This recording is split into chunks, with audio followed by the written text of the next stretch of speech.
Hi Incredible friends, my name is Megan and I'm an independent Stampin' Up! Demonstrator bringing you card tutorials, tips, tricks, 3D paper projects, and all kinds of fun stuff.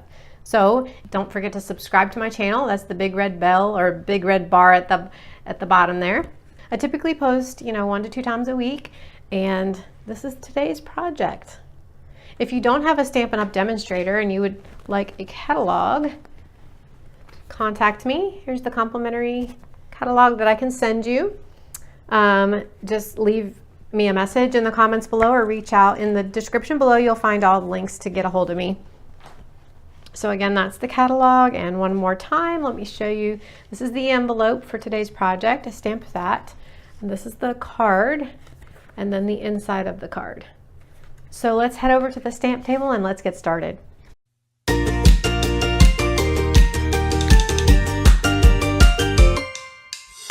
So again, today we're going to be making this card using the Daisy Delight stamp set. This is a really lovely thank you card for today. We've got the daisy here and you have your matching envelope, so don't forget that. So this is a sponged background, and this is also an embossed layer right here. And let me show you, this is the stamp set. Again, Daisy Delight. Now I made 2 different cards actually. This first one right here used the new dynamic folder, which I forgot to pull out before I got the camera going, but we'll just show you. The layered leaves is this image right here. That's what this folder was, and it's a dynamic folder. So this one, I just wanted, on this one I felt like the leaves weren't really showing through very much by the time I had this panel. So on this one I tried I think it's called the Petal Burst, which is over here on this page, on page 223, and then the layered leaves is on 222. So either one of those, or any embossing folder you have, really works nicely.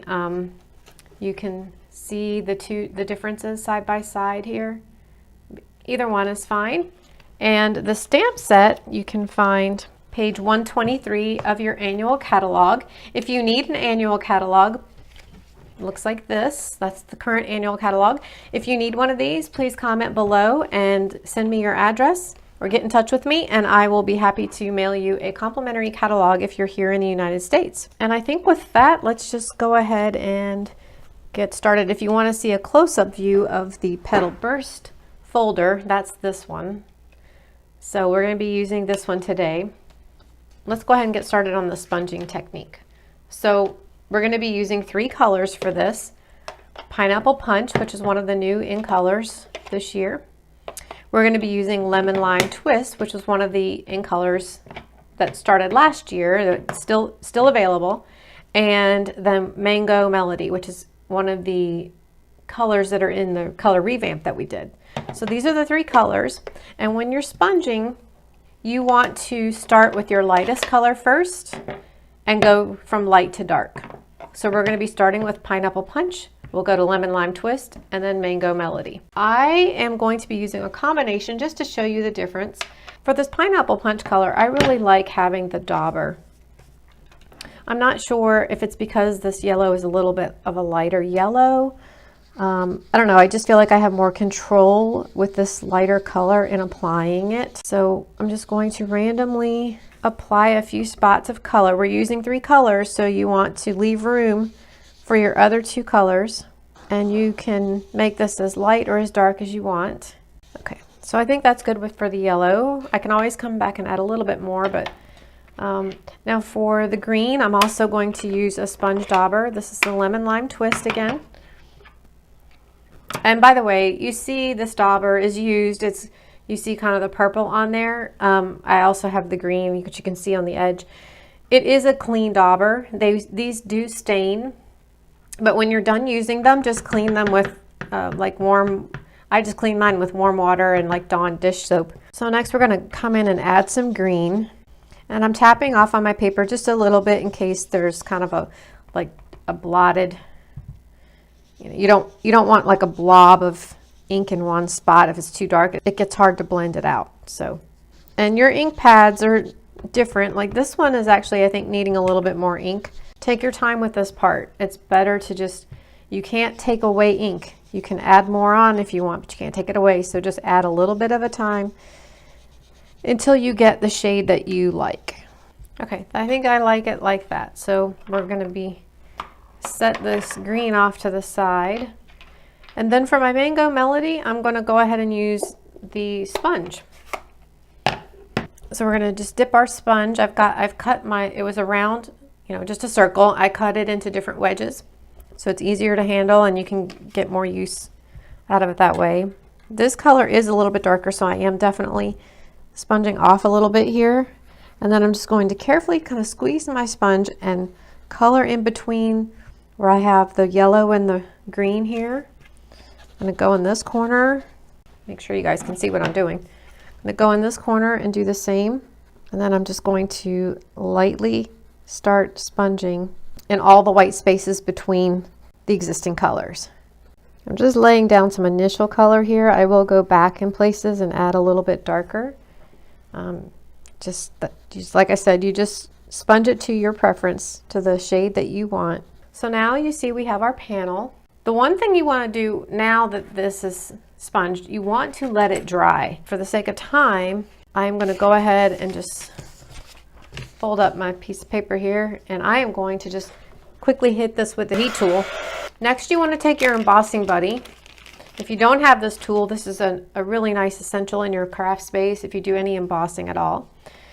This has a powder in it. It will make sure that you've got oils and stuff in your hands and on the paper. And so this makes, when you use the embossing buddy before laying down your Versamark and your embossing powder, it will make sure that none of the embossing powder sticks to things you don't want it sticking to. It'll only stick to the image of the stamp. Next, I'm going to grab my Versamark ink, and I'm going to ink up. This is a clear ink. This may not show up well on camera, but I'm going to ink up my stamp, and I want to kind of make sure that I get 2 of these daisies, at least the majority of them, in this panel.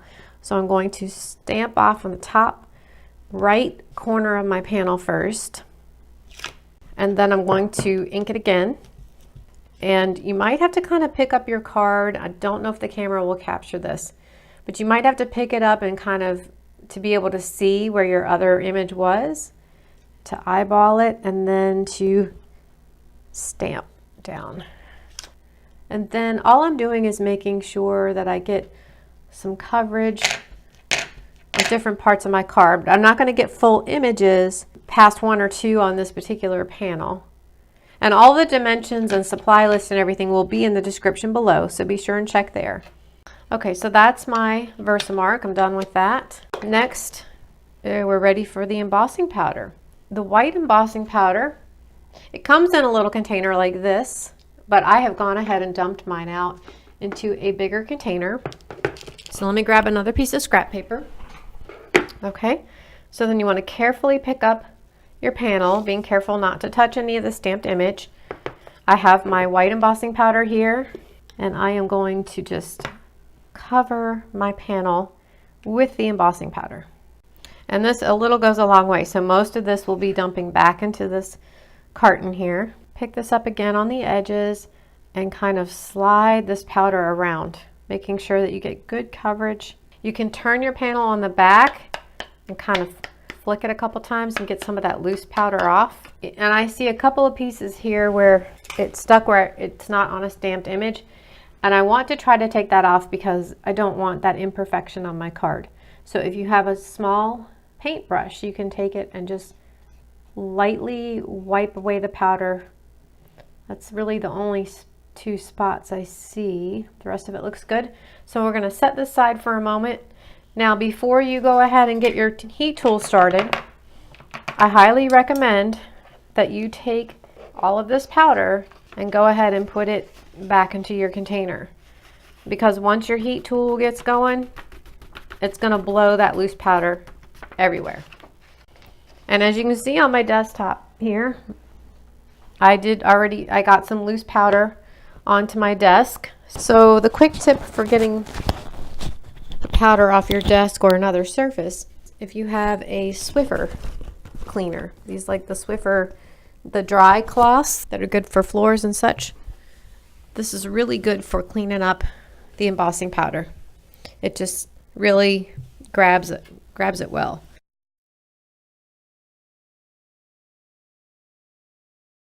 So again, that might not have shown up on camera very well, but when you're doing it in person, you'll see it kind of goes from a dull to a shiny white, and you want that shiny white look. I'm going to go ahead and stamp my sentiment. The greeting I'm using for this card comes from the Very Vintage. This is a set you can get when you host a party or workshop. If you're interested in that, let me know. This is actually a really beautiful stamp set, and if you missed it, last week I made a card with this set, this one right here. So if you're interested in that, reach out to me. Having a workshop or a class is not difficult. You don't have to live near me. We can do it online, or I can help you set it up you know, in your hometown where you live. It's whatever you want to do, whether you want it in person or online, but it does not have to be anything difficult. I'm going to be using the Mango Melody for my greeting here, and I'm going to just ink this stamp up. I have a scrap piece of paper here already, and I'm going to be using the circle from the stitched framelits and a scalloped circle excuse me, from the layering circles. So I'm going to go ahead and just stamp my greeting right here in the center. Let's go ahead and stamp our envelope and stamp the inside panel of our card. So the envelope, we'll start with that. Make sure your flap, of course, is at the top. You want to stamp the front side of your envelope. I have my Delightful Daisy stamp here, the daisy, and since I just stamped it in Versamark, it's fine to just go ahead and ink it up. I'm inking it up in Pineapple Punch, and I'm going to stamp it on the envelope, and I'm stamping off a little bit onto the scrap piece of paper. You don't have to do that if you don't want, but it's just something I wanted to do. I already have the center of the flower mounted here, and for that I'm going to ink it up in Lemon Lime Twist. And since these are photopolymer stamps, you can see exactly through them, and you can see where to stamp right in the center of that card. So that's your envelope. We're going to do the same thing for the inside panel of the card. I'm going to first ink up the daisy in Pineapple Punch and go ahead and stamp that in onto my card. And then I'm going to stamp the center in Lemon Lime Twist, lining up the center. And for the inside greeting, I've mounted the thank you sentiment. So I'm just going to ink that up. And then underneath that, I want the rest of my greeting to show. I'm going to stamp this one just directly under the thank. And again, since it's photopolymer, I can see right below it. So that's the inside of our card. And again, we've already done our envelope. We stamped the sentiment, and now we're going to take everything over to the Big Shot and get our pieces cut out. I'm going to be, again, using the stitched shape framelit, the circle. It's the smallest circle in the set for this one. And for this layer, I'm going to use a piece of the Mango Melody. So I brought my Big Shot in. I have a magnetic plate, so I'm going to lay that down. I'm going to lay one of my clear plates down. I'm going to lay my greeting with the stitched framelit in the center where I want it. And then I'm going to lay a piece of this Mango Melody down with the scalloped framelit and lay my other clear plate on top of all of that and just crank it through. Any popping and cracking is normal. That's just the rollers of the machine. And I'm running it both ways just to make sure it cut really well. And next, I'm going to need my clear plates again, but I'm going to take away the magnetic plate. Because to do the embossing, I just need my regular platform. I have it on tab 1. I'm going to place that down here. Place my clear plate. Go ahead and place my cardstock in. And place this in the embossing folder. Place a clear plate on top, and then just crank it through. And again, if you'd like, you can crank it through twice. You know, one direction and then go backwards, just to make sure you get a good image. And there you have your embossed panel. And we're ready to assemble our card, and we're almost done. So I've got my silicone mat here that I'm going to use while I apply the adhesive to the backs of my layers here. And first of all, I am going to adhere this panel onto our embossed lemon lime panel. And I'm going to leave a little bit more room at the top, maybe about a ½ an inch. Center that. Then I have some white baker's twine here. You can use glue dots, or actually for this I'm just going to use just regular household Scotch tape. And I'm going to just kind of place this twine right where the seam of the sponged panel and the cardstock are, and I'm going to wrap it around to the back and just place a piece of tape on the back. So my first wrap is going to be kind of covering that seam, and I'll straighten them up in a minute. Grab another piece of tape down. I'll just let those two, and then I'll take I have a pair of scissors here that I use just for fabric and ribbon. Cut that off. I have some dimensionals. I'm going to go ahead and place these on the back of this panel. Okay, then we have our card base here, and remember we already stamped our inside, so make sure that you're adhering this to the right side of the card. This is the front. Just going to center that panel and place it there. Next I have our greeting with the mat behind that. Now that I have adhesive on the back of that, I'm going to put a dimensional. Actually, I'm going to place one up. If you want, you can kind of pinch your threads there just for a little bit of interest, and then place your greeting there kind of in between. So it kind of has this, it's a little bit off center, but it's okay. And then to finish off our card, I want to show you, I have two sets actually. These are gold faceted gems, and then these are the clear. I used the gold on this one, but just to see the difference, let's try using the clear faceted gems on this one, and we'll see. You can let me know which one you like better on this card. To pick these up, I do use my piercing tool. This comes with a piercing mat. I'm going to grab some of these larger ones. These have glue dots on the back, so by using your piercing tool you can more easily pick them up and place them where you want. So I'm going to go ahead and just place that one there in the center. Next I'm going to grab another one, and I'm going to place that one in the center there. And I could grab one of the small ones here. It'd be a little bit off center, but I could place that. Well, that might not look right actually. I think I'll leave it.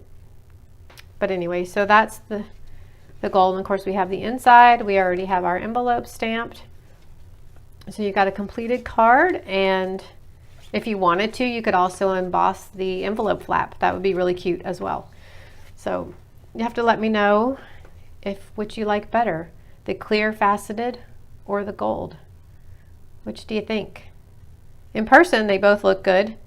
On camera, sometimes the lighting is different on camera, so you have to let me know if you have a preference for that. And then of course we also, on this one, I added some purple, which was gorgeous grape, and then the matte was a Highland Heather behind it. So it's a little bit of a different color, but you have to let me know of the three, do you have a favorite? So thanks for watching. If you have any questions or comments, please let me know. Until next time, have an incredible day. Thanks so much for joining me today. I hope you enjoyed this video. If you did, please give it a like or give it a thumbs up for the like. And don't forget to subscribe to my channel. You'll find other videos that you can watch that'll be listed right here and right here and right here. So stay tuned, watch the other videos, and see you next time. Have an incredible day.